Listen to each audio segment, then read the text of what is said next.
इन्नल हम्दलिल्लाह नहमदुहु व नस्तईनुहु व नस्तगफिरुह व नऊज़ु बिल्लाहि मिन शुरूरि अनफुसिना व मिन सय्यिआति अमालिना मन यहदिहिल्लाहु फला मुज़िल्ल लहु व मन युज़लिल्हु फला हादिय लहु व अशहदु अन ला इलाहा इल्लल्लाहु वहदहु ला शरीका लहु व अशहदु अन्न मुहम्मदन अब्दुहु व रसूलुहु अम्मा बअद फ़इन्न खैरल हदीस किताबुल्लाह व खैरल हदी हदी मुहम्मदिन सल्लल्लाहु अलैहि वसल्लम व शर्रल उमूरि मुहदसातुहा व कुल्लु मुहदसतिन बिदअह व कुल्लु बिदअतिन ज़लालह व कुल्लु ज़लालतिन फिन्नार फ़अऊज़ु बिल्लाहि अस्समीइल अलीम मिनश शैतानिर रजीम मिन हम्ज़िहि व नफ़्ख़िहि व नफ़्सिहि बिस्मिल्लाहिर रहमानिर रहीम क़ुल मन यर्ज़ुक़ुकुम मिनस समाई वल अर्ज़ अम्मन यमलिकुस समअ वल अबसार व मन युख़रिजुल हय्य मिनल मय्यित व युख़रिजुल मय्यित मिनल हय्य व मन युदब्बिरुल अम्र फ़सयक़ूलूना अल्लाह फ़क़ुल अफ़ला तत्तक़ून। व क़ाल नबी सल्लल्लाहु अलैहि वसल्लम अफ़ज़लुज़ ज़िक्र ला इलाहा इल्लल्लाह व अफ़ज़लुद दुआ अल्हम्दुलिल्लाह। रवाहु तिर्मिज़ी। रब्बि इश्रह ली सदरी व यस्सिर ली अमरी वहलुल उक़दतम मिन लिसानी यफ़क़हू क़ौली रब्बि ज़िदनी इल्मा आमीन अल्लाहुम्मा रब्बि ज़िदनी इल्मा आमीन। तारीफ़ उस रब की जो सारी दुनिया का पालनहार है। तारीफ़ उस रब की जिसने दुनिया को बनाया, बसाया, सजाया और सजाने के बाद इसी दुनिया के अंदर इंसानों को पैदा किया। उन्हीं इंसानों के अंदर से अपने नेक बंदों को नबी बनाया, रसूल बनाया। आखिर में प्यारे नबी मोहम्मद रसूलुल्लाह सल्लल्लाहु अलैहि वसल्लम को क़यामत तक आने वाले तमाम इंसानों के लिए रहमत बना के भेजा। दरूद व सलाम नाज़िल हो तमाम नबियों पर, ख़ास तौर से अल्लाह के आखिरी नबी प्यारे नबी मोहम्मद रसूलुल्लाह सल्लल्लाहु अलैहि वसल्लम पर अल्लाहुम्मा सल्लि व सल्लिम व बारिक अलैहि। सामीन, हम जिस समाज और मुआशरे के अंदर ज़िंदगी गुजार रहे हैं, हम सब जानते हैं कि उसकी हालत बड़ी नाजुक है और वक्त और हालात ये बताते हैं, तजुर्बा बताता है कि अभी हालात और ख़राब हो सकते हैं। इंसानियत परेशान है, इंसानियत दम तोड़ रही है। आदमी सोचने पे मजबूर है, करे तो क्या करे, होगा तो क्या होगा। बहुत सारे सवाल इंसान के सामने मौजूद हैं। हर इंसान के ऊपर, हर इंसान के पास बस यही एक परेशानी, एक चीज़ है कि क्या होगा, करे तो क्या करे। एक तरफ महंगाई है, एक तरफ दूसरी चीज़ें हैं, इंसान यहाँ परेशान है। और अगर दीनी नुक्ता नज़र से, दीनी एतबार से देखा जाए तो हमारे समाज के अंदर, मुआशरे के अंदर गुनाहों की कसरत है। आदमी अल्लाह रब्बुल आलमीन से कोसों दूर होता चला जा रहा है। आदमी को सही की गलत की तमीज़ अब नहीं रही। सही क्या है, गलत क्या है, अच्छा क्या है, इंसान को अब ये तमीज़ भी नहीं रही। हलाल क्या है, हराम क्या है, कौन सा रास्ता अपनाना चाहिए, अब इंसान, उसके पास इसका इल्म मौजूद नहीं है। समाज के अंदर जहाँ बहुत सारे गुनाह मौजूद हैं, मुसीबतें, आफतें इंसान में रहा है, वहीं पर अक़ीदे के एतबार से भी हमारे अंदर बहुत सारी ख़राबियाँ पैदा हो चुकी हैं। आदमी समाज के अंदर गुनाह करे, अल्लाह से माफ़ी मांगे, अल्लाह ताला चाहे तो माफ़ कर दे, चाहे तो ना करे, उसकी मर्ज़ी है। लेकिन उम्मीद ये है कि अल्लाह ताला अपने बंदों को माफ़ कर दिया करता है, क्योंकि दुनिया उम्मीद पे कायम है, उम्मीद पे टिकी हुई है। एक बंदा गुनाह करता है, उसे एहसास होता है, तो इस उम्मीद से अल्लाह से माफ़ी मांगता है कि मुझे उम्मीद है अल्लाह ताला माफ़ करने वाला है। लेकिन जब इंसान के अंदर अक़ीदे की ख़राबी पैदा हो जाए, अक़ीदा समझते हैं, अक़ीदा तौहीद, अगर तौहीद में फ़र्क आ गया इंसान के और आदमी गलत रास्ते पे चल पड़ा, तौबा नहीं की, एहसास ही नहीं हुआ, गैरुल्लाह से मांग रहा है, गैरों को पुकार रहा है, दुआएं कर रहा है, और न जाने कहाँ कहाँ जाकर जो चीज़ें अल्लाह से मांगनी चाहिए थी वो चीज़ें गैरुल्लाह से मांग रहा है। नतीजा क्या होगा? हमेशा के लिए जहन्नम। क्यों?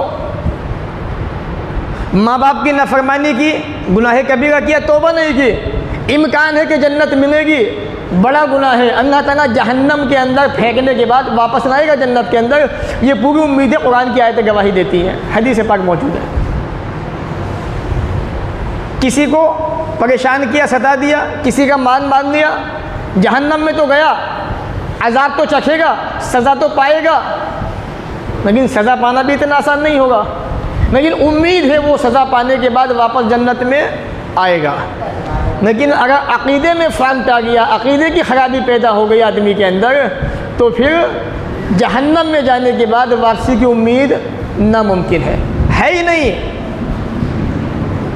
तो आज के जुम्मा के खुतबे के अंदर इसी तरह मैं इंशाअल्लाह इशारा दूंगा आपको, और मौजूदा वक्त के अंदर पेश आने वाला एक अजीम वाक़या अक़ीदा तौहीद, वो इंशाअल्लाह मैं आपके सामने रखूँगा, बात को ख़त्म करूँगा। और ये पैगाम दूंगा मैं आपको कि जिन लोगों के नज़रिए किसी कौम के बारे में या किसी मुल्क के बारे में ख़राब हो चुके हैं, या समाज के अंदर, मुआशरे के अंदर लोगों ने उनके बारे में बदगुमानियाँ आपके दिमाग में डाल दी हैं, तो अपने दिमाग को साफ़ कर लीजिए, बदगुमानियाँ जहनों से निकाल लीजिए।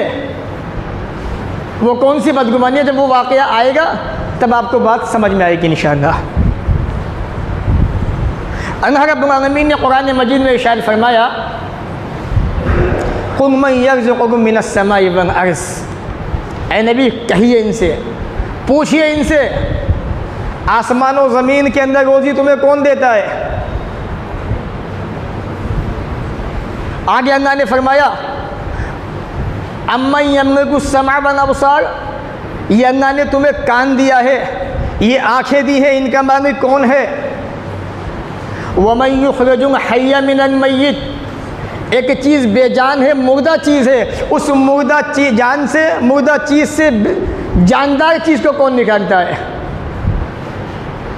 वयुखरिजुल हय्य मिनल मय्यित वयुखरिजुल मय्यित मिनल हय्य, और इसी तरह से ज़िंदा चीज़ से बेजान चीज़ को कौन निकालता है? वमन युदब्बिरुल अम्र, ये कायनात इतनी बड़ी है, इतनी बड़ी दुनिया का निज़ाम कौन चला रहा है? फसयक़ूलून अल्लाह, ये सब कहेंगे दुनिया के अंदर बसने वाले अल्लाह। फ़कुल, तो कहिए इनसे, अफ़ला तत्तक़ून, गुनाहों से तौबा करके अल्लाह से डरते क्यों नहीं? दुनिया के अंदर जितने भी धर्म हैं, किसी भी धर्म के पास चले जाएं आप, मानने वाले के पास, उनसे पूछे कि ईश्वर कितने हैं, सबका जवाब एक ही होगा कि ईश्वर सिर्फ एक है। वही रोज़ी देता है, वही मारता है, वही जिनाता है, सब कुछ उसी के इख्तियार में है। अफ़ला तत्तक़ून, डरते क्यों नहीं उससे? मानते तो हैं, लेकिन फ़र्क यहाँ पे आता है कि ईश्वर के कुछ ऐसे भी ख़ास हैं जो हमारी बातों को वहाँ तक पहुँचा देते हैं और मिसालें दुनिया की देते हैं। जबकि ये बात अच्छी तरह से समझ लीजिए, फ़ला तज़रिबू मिन्नाहिल अमसाल, ऐ इंसानों, मिसालें तुम्हारे लिए हैं, अल्लाह के लिए मिसालें बयान ना करो। अल्लाह तुम्हें मिसाल है, अल्लाह तक पहुँचने के लिए तो मिसालें दे रहे हो अल्लाह के बारे में। मिसाल तो इंसान को समझाने को दी जाती है, अल्लाह बेमिसाल है, उस तक पहुँचने के लिए ना किसी वास्ते की ज़रूरत, ना किसी की ज़रूरत, ना किसी सहारे की, डायरेक्ट उसे पुकारिए। तो ये आयत करीमा सूरह यूनुस की है, सूरह नंबर 10 आयत नंबर 31 हमें बता रही है कि दुनिया की हर चीज़ का इख्तियार अल्लाह के हाथ में है। इंसान मानता है, मानने के बाद अक़ीदे में ख़राबी इंसान के कैसे आती है, बहुत सारी मिसालें इंशाअल्लाह मैं आपको दूंगा। तौहीद एक ऐसी चीज़ है, जब तक आपके पास है आपकी दुनिया भी फ़ायदेमंद है और आपकी आखिरत तो कामयाबी 100%। हमारे असनाफ ने, सहाबाए किराम ने इस तौहीद को अपने हाथ से जाने नहीं दिया, जान देना गवारा कर लिया, कट जाना गवारा कर लिया, मर जाना गवारा कर लिया, मक्का के तपते हुए रेगिस्तान पे लेट जाना गवारा कर लिया, अपने जिस्म से और अपने जिस्म को तपते हुए रेगिस्तान पे मिटाना तो उन्होंने बर्दाश्त कर लिया, लेकिन तौहीद उनके हाथ से चले जाए ये उन्हें गवारा नहीं था। हज़रत सुमैया रज़ियल्लाहु ताला अन्हा ने अपने 2 टुकड़े करवा दिए बीच में से, लेकिन तौहीद को नहीं छोड़ा। ये तौहीद इतनी अहम चीज़ है। हज़रत जाबिर रज़ियल्लाहु ताला अन्हु से रिवायतें कहते हैं, प्यारे नबी अलैहिस्सलातु वस्सलाम ने फरमाया, अफ़ज़लुज़ ज़िक्र ला इलाहा इल्लल्लाह, सबसे अफ़ज़ल सबसे बेहतर कोई चीज़ है तो वो ला इलाहा इल्लल्लाह तौहीद है। तौहीद से बढ़ के दुनिया में कोई चीज़ नहीं। वह अफ़ज़लुद दुआ, और सबसे अफ़ज़ल सबसे बेहतर दुआ अल्हम्दुलिल्लाह है। मालूम यह हुआ कि तौहीद से बढ़ के दुनिया के अंदर कोई दौलत नहीं, और सबसे बेहतर जो जिक्र है, सबसे बेहतर जो दुआ है वो क्या है? अल्हम्दुलिल्लाह। यानी इसके अंदर अल्लाह की तारीफ़ बयान की गई है। दूसरी हदीस देखें, अल्लाह के नबी सल्लल्लाहु अलैहि वसल्लम ने तौहीद के ताल्लुक़ से फरमाया, अल ईमानु बिज़्उन व सबऊन शुअबा, ईमान की 70 से ज़्यादा शाखें ब्रांचें हैं, और उनके अंदर सबसे अफजल सबसे बेहतर ला इलाहा इल्लल्लाह, अल्लाह के सिवा कोई माबूद नहीं। ये तौहीद है, इससे बेहतर कोई नहीं। आगे आप फरमाते हैं, व इमाततुन अज़ानी तरीक़, रास्ते से तकलीफ दे चीज़ को हटा देना, ये भी सदका है, ये भी नेकी है। ये सबसे हल्का दर्जा ईमान का है। सबसे अफजल क्या है? ला इलाहा इल्लल्लाह, अल्लाह के सिवा कोई माबूद नहीं। यानी बंदा अल्लाह की तौहीद का एतबार करे, अल्लाह की तौहीद का अपनी ज़बान से इक़रार करे, उसको माने, उस पर अमल करे। आज अगर आप मुआयना करें ना समाज का, लोगों के अक़ीदे में इतने फाल्ट आ चुके हैं, ख़राबी आ चुकी है कि अल्लाह की पनाह। आदमी को नहीं पता मैं किस रास्ते पे जा रहा हूँ, मेरी ज़िंदगी कैसी गुजर गई है, और मेरा अक़ीदा ठीक है कि नहीं है अल्लाह के बारे में, फ़रिश्तों के बारे में, किताबों के बारे में, नबियों के बारे में, तक़दीर के बारे में, ज़िंदगी मौत के बारे में, दोबारा जो हमारी ज़िंदगी मिलने वाली है उसके बारे में, क़ब्र के बारे में क्या अक़ीदे, इंसान को नहीं पता। आगे आप फरमाते हैं, वल हया शुअबतुम मिनल ईमान, हया जो है ये, शर्म जो है ये भी ईमान का एक हिस्सा है। बड़ी मशहूर हदीस है बुखारी मुस्लिम की। तो मालूम यह हुआ तौहीद से बढ़ के दुनिया में कोई चीज़ नहीं है। अगर आज हमारे समाज के अंदर किसी की शादी के बाद किसी के यहाँ पे औलाद पैदा ना हो, साल 2 साल गुजर जाए, औरतें उस परिवार का नाक में दम कर देती हैं। क्या बात है, ठीक ठाक तो है, अरे किसी को दिखाती क्यों नहीं? फला जगह बड़े मौलवी साहब हैं, वो तावीज़ देते हैं, बांध के बना के बड़ा अच्छा देते हैं, फ़ौरन काम हो जाएगा। वहाँ चले जाइए, वहाँ चले जाइए, नतीजा ये होता है कि गैर मुस्लिमों के पास तक मुसलमानों की औरतें जाने लगी। जिनका कोई ईमान नहीं, धर्म नहीं, उनके पास कौन जा रहा है तावीज़ के लिए, गंडे के लिए? मुसलमान। क्यों? औलाद मिल जाएगी। किसी ने किसी को बना लिया औलाद देने वाला, किसी ने किसी को बना लिया रोज़ी देने वाला। जबकि रब तो ये कह रहा है, नबी पूछिए रोज़ी का मालिक कौन है, रोज़ी कौन देता है? ये सब कहेंगे अल्लाह देने वाला है। फिर डरते क्यों नहीं है अल्लाह की ज़ात से?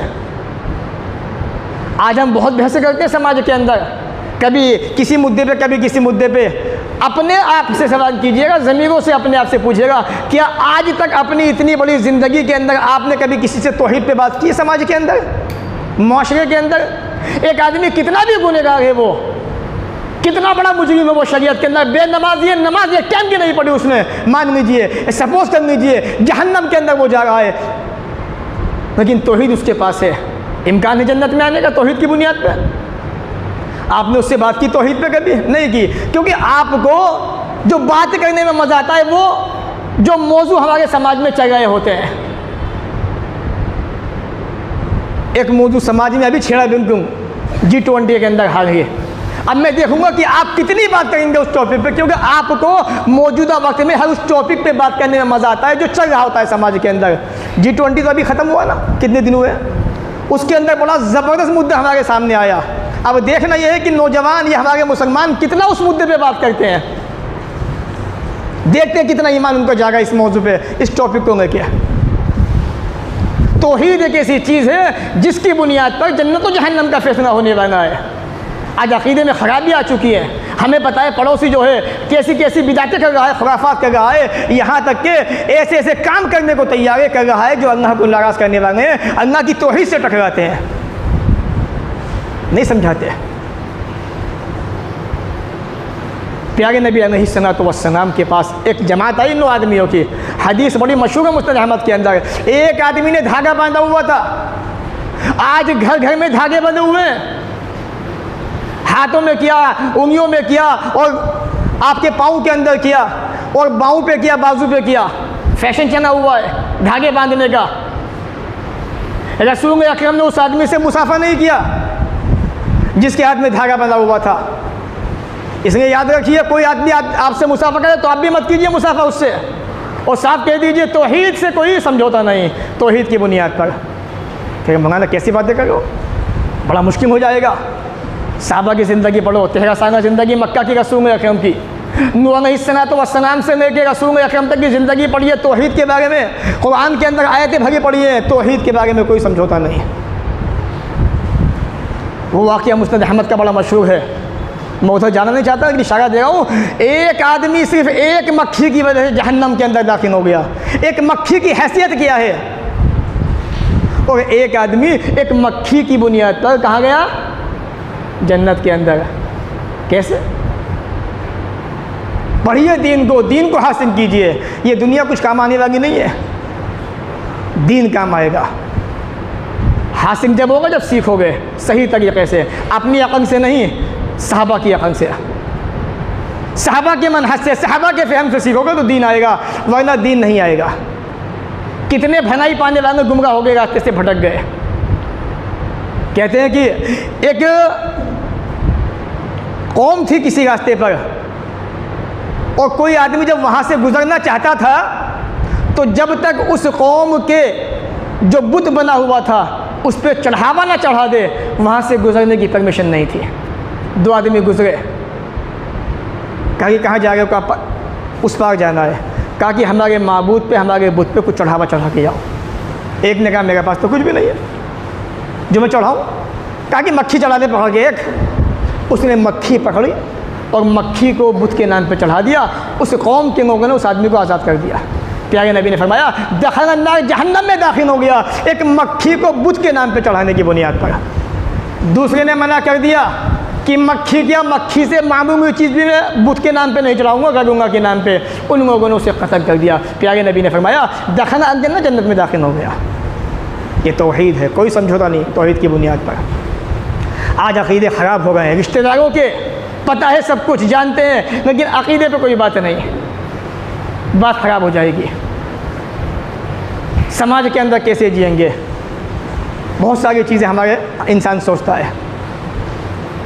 तो तौहीद एक ऐसी चीज़ है जिसकी बुनियाद पर जन्नत और जहन्नम का फ़ैसला होने वाला है। बड़ी अहम चीज़ है, इसको समझने की ज़रूरत है। प्यारे नबी अलैहिस्सलातु वस्सलाम से हज़रत अब्दुल्लाह इब्न मसूद ने सवाल किया, अय्यु ज़ंबि अअज़म इंदल्लाह, अल्लाह के रसूल, अल्लाह के नज़दीक सबसे बड़ा गुनाह कौन सा है? प्यारे नबी ने फरमाया अलैहिस्सलातु वस्सलाम, अन तजअल लिल्लाहि निद्दन व हुवा खलक़का, कि तो अल्लाह के साथ में किसी को शरीक बनाए, हालांकि उसी ने तुझको पैदा किया है। आज यही तो हो रहा है समाज के अंदर। हो क्या रहा है? पैदा किसने किया? अल्लाह ने। ज़िंदगी मौत का मालिक कौन? अल्लाह। इंसान में पेशानी कहाँ झुका रहा जाके? गैरुल्लाह के सामने। कोई अजमेर जाता है तो कोई कमियर जाता है, कोई कछोटे शरीफ जाता है तो कोई बदायूं जाता है, कोई कहीं और जाता है। अब तो हालात ये हैं कि जिस आदमी ने जितना नाम कमा लिया, जो कब्र में दफन है, उसके जगह जगह पीर बना दिए गए, मज़ार बना दिए गए। आदमी एक, मज़ार अनेक। आदमी एक, मज़ार अनेक। बनाइयों के अंदर किसी का मज़ार है तो उसका मज़ार कहीं और भी है, दूसरी जगह मौजूद है। ये हालात बन चुके हैं मुसलमानों के। दावा क्या है? हम अहले सुन्नत वल जमात हैं, हम ही तो मुसलमान हैं सबसे पक्के। कोई जानता नहीं जानता, लेकिन अब दुनिया जान चुकी है। कोई जाने न जाने, अब दुनिया जान चुकी है। दुनिया में अगर किसी के पास अक़ीदा तौहीद मौजूद है तो वह सल्फ़ी जमात के पास मौजूद है। ये दुनिया जान चुकी है। अब पहले नहीं जानते थे, अब जान चुके हैं सब।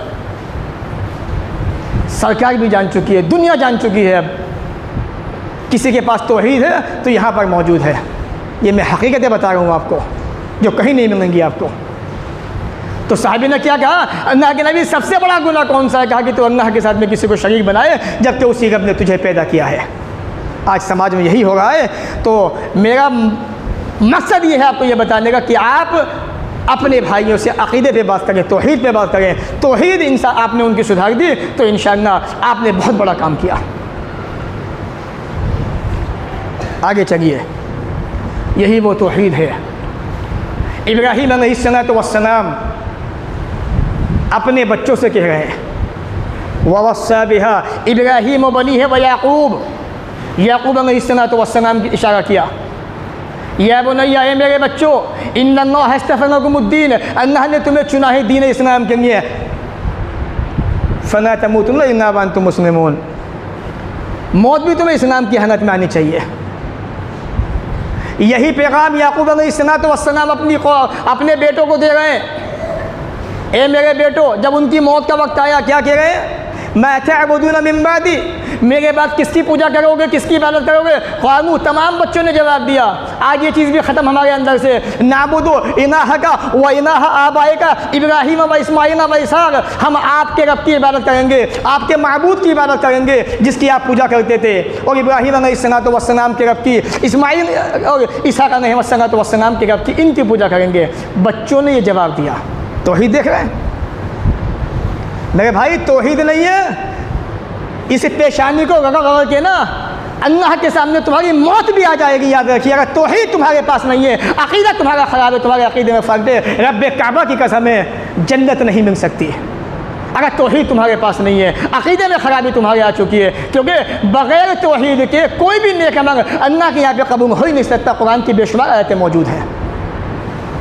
इसलिए समाज के अंदर तौहीद पे मेहनत की ज़रूरत है। आज घरों के अंदर शिर्क ऐसे ऐसे रास्तों से दाखिल हुआ है कि अल्लाह की पनाह, शैतान ने हमें इतना दीवाना बना दिया, इतना मजनू बना दिया कि हमें ये नहीं पता कि शिर्क किन किन रास्तों से हमारे घरों में दाखिल होता जा रहा है।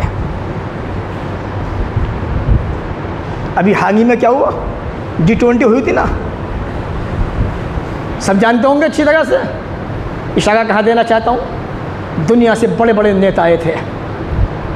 जब राजघाट पे सबकी पेशी होती है, याद रखें, जिन लोगों ने अपने अपने ज़मीरों के अंदर, अपने अपने दिलों के अंदर सऊदी अरब के बारे में बदगुमानियाँ पैदा की हुई है ना, मैं यहाँ इशारा देना चाहता हूँ। मोहम्मद बिन सलमान तो ऐसा है, वो तो ऐसा है, अरे वो तो उसका टुट्टू है, वो तो उसके इशारों पे नाचता है। ये तुम्हारे मुंह की बातें हैं। रब काबा की कसम, कुरान कहता है ज़ालिकुम क़ौलुकुम बिअफ़वाहिकुम, ये तुम्हारे मुंह की बातें हैं। जब सारे मुस्लिम नेता भी जो अपने आप को मुस्लिम कंट्री का मालिक कहते हैं, जब वो राजघाट पे पहुँचे, उन्होंने जाके महात्मा गांधी की समाधि के सामने क्या किया, बताने की ज़रूरत नहीं है, मुझसे अच्छी तरह जानते हो।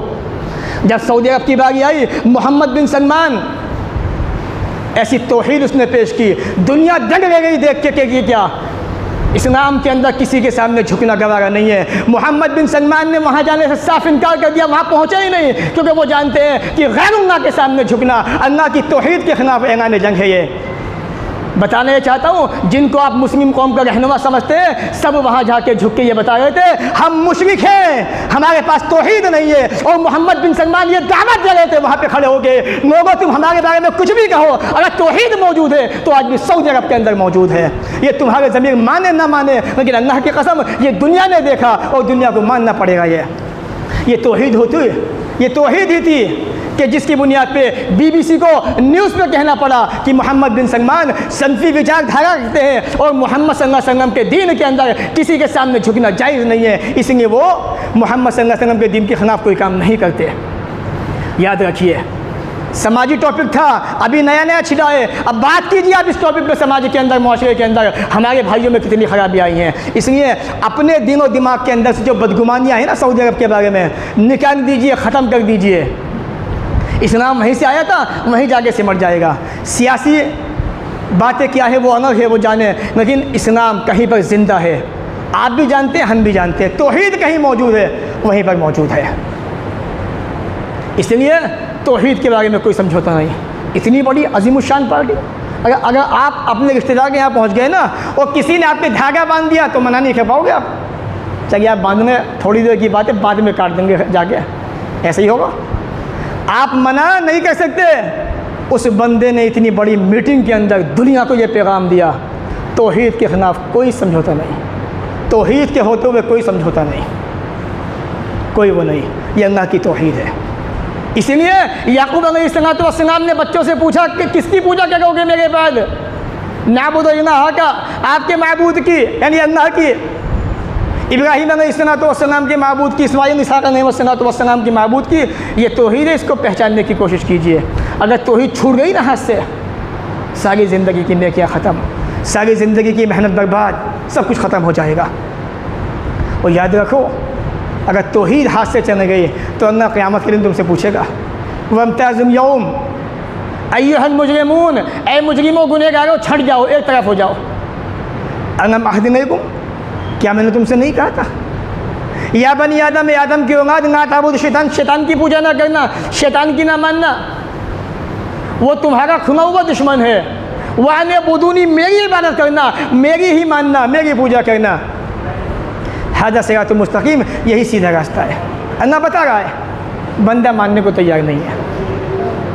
कहीं ना कहीं तौहीद के अंदर फ़र्क आ जाता है इंसान के, आदमी कहीं ना कहीं गलती कर जाता है, कभी तावीज़ के ज़रिए से, कभी दूसरे ज़रिए से, तो कभी किसी के मजाक पे जाके, कभी किसी दूसरे के चक्कर में आके। इसलिए तौहीद को बचा के रखिए। तौहीद गई, आप गए।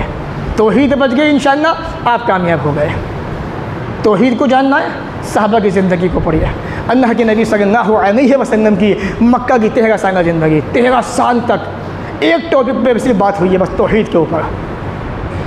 इसलिए तौहीद बड़ी अहम है, बुनियादी चीज़ है। इस्लाम के 5 अरकान में से पहला रुकन है। अगर तौहीद सलामत है, आप सलामत हैं। तौहीद गई, आपकी ज़िंदगी ख़राब।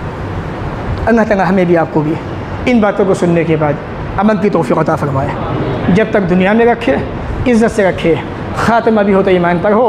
व आख़िरु दावाना अनिल हम्दुलिल्लाहि रब्बिल आलमीन।